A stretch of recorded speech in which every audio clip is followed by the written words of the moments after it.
All right, and now we've kind of come full circle back to the jazz levels of excitement for the Studio Series line in the new wave. Because here's BRAWL. He's the other Voyager in the wave with Megatron. We've already done Megatron. He was Devastator on screen in the first movie, but supposed to be named BRAWL. All of his toys have been named BRAWL, probably just a subtitling error. But he's a cool tank. He's a cool little tank here. A good Voyager figure, and one I was excited about getting, and he did what he needed to do. Now he's got these little posable mine scraper or cow catcher type things. It's not a cow catcher, but things on the front. A lot of pictures have them sticking straight forward, but they are on ball joints. You can angle them down a little bit if you would prefer. But a fun tank. Now his turret, the main bit here does not rotate. The upper bit, however, does. So, it should. Why isn't it? It was rotating last night. Rotate. There we go. You got to lift it up a little bit, but it does rotate here within the main body. If you snap it all the way down, it won't. There's what the problem was. This, however, the way it's set up is not going to... It does rotate for transformation, but it does not rotate within the confines of the tank. He does have a couple of weapons that are also pegged on here. These little missile launchers at an angle are ball jointed onto the back here. The claw arm and the giant cannon here are separate 5mm peg weapons, which we will take off and pop out of the turret as we pop everything else apart here. And we'll show off the tank here. Sans accoutrement. That's the second time I've used some weird French pronunciation for accoutrements or accessories.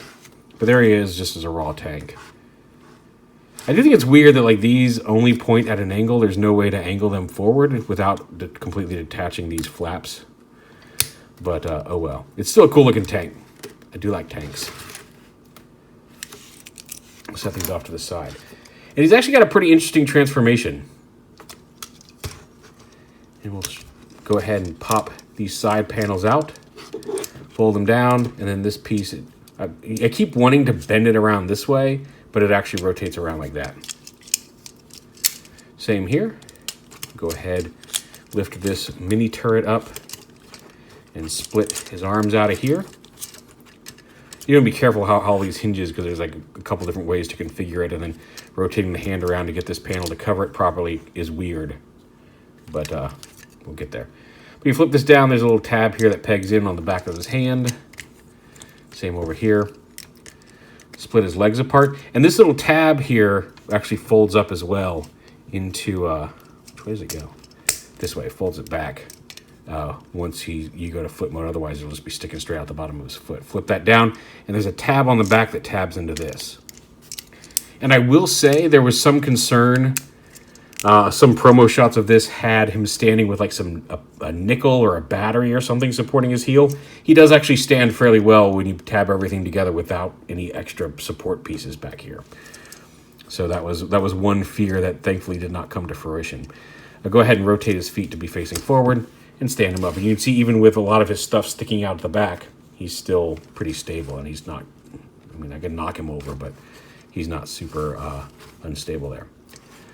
Come up here, bring these, lift these up a little bit and back, pull this entire assembly out with his head, and flip these panels out all the way out to the side, and flip his head up like that.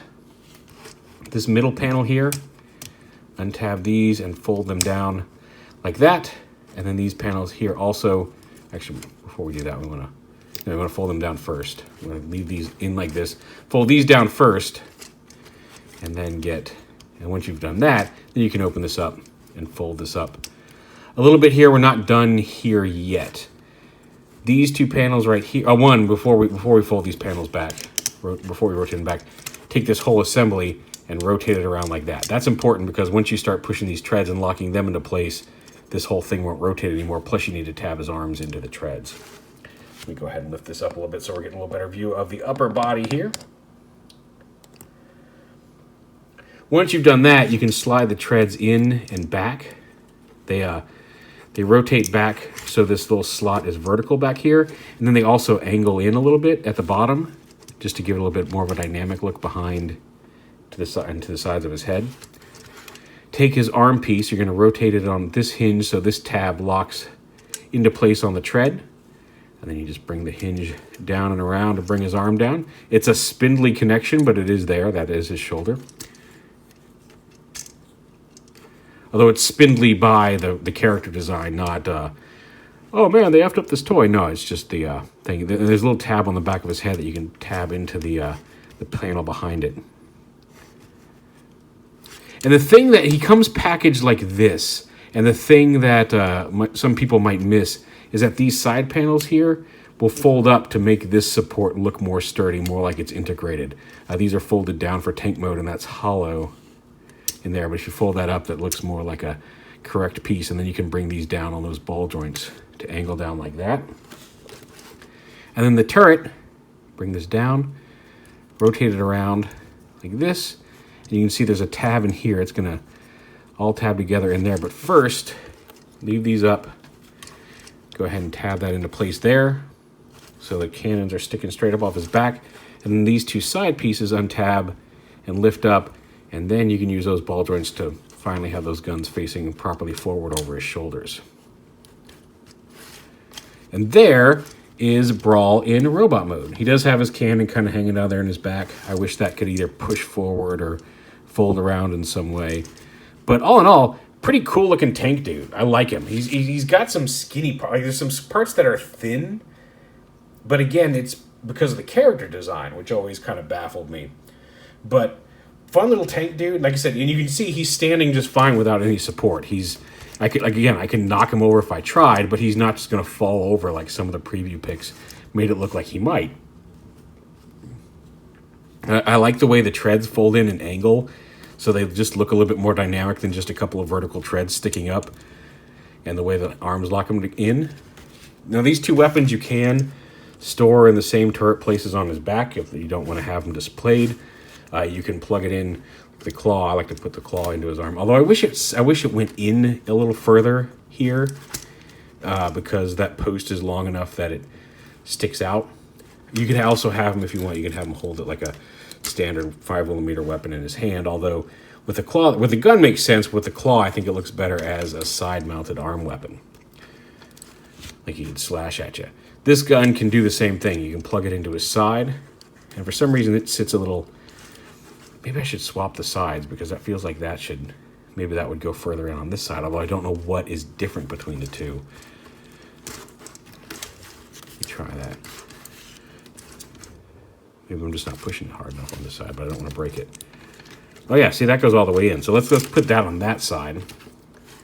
Now, does this go all the way in over here? No, see, it stops. I don't know, that just looks like it might actually be a less deep peg. I don't know why, for whatever reason that is. But yeah, give him the claw over here, and then he can hold this one as an actual handgun. It looks more like an actual handgun in the other hand. That looks a little bit more natural. So yeah, posability-wise, he's got I think his head's just on a swivel. It does not appear to be a ball joint. Well, no, it is rotating back and forth, so maybe it is a ball joint. It's just limited due to the shape. You got dual swivels at the shoulder, bicep swivel, a side-to-side joint there, as well as a front-to-back joint. No wrist swivel. The arm is kind of all one piece.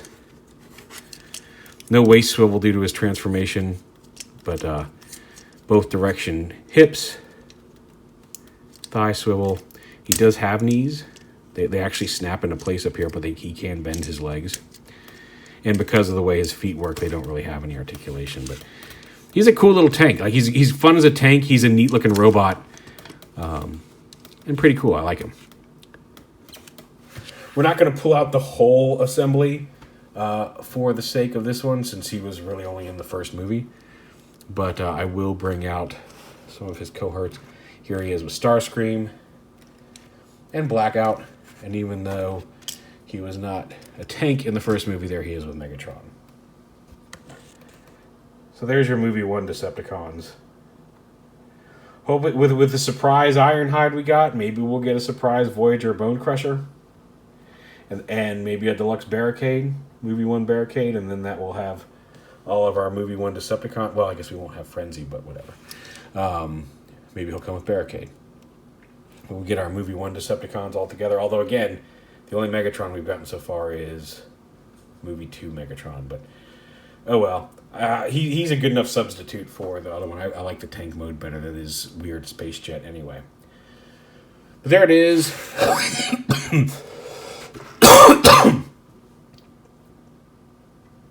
But there it is. Sorry for the cough. I edited it out. There he is. Movie studio series BRAWL. Oh, I forgot to show off his... Again, man, Jazz was the only one I remembered it for. It is just the same Mission City backdrop that Jazz had, just writ larger. It's on a printed larger for the Voyager class figure, but he's got the same kind of Mission City backdrop we've seen before. Like I said, definitely one of the better figures in the line. Like Starscream's good, Megatron's good, Blackout's good, Grimlock is great, Jazz is good. Actually, Jazz is great too, and BRAWL. Those are the 5 I would recommend getting. 5 Decepticons. No, 6 total. 4 Decepticons, 2 Autobots.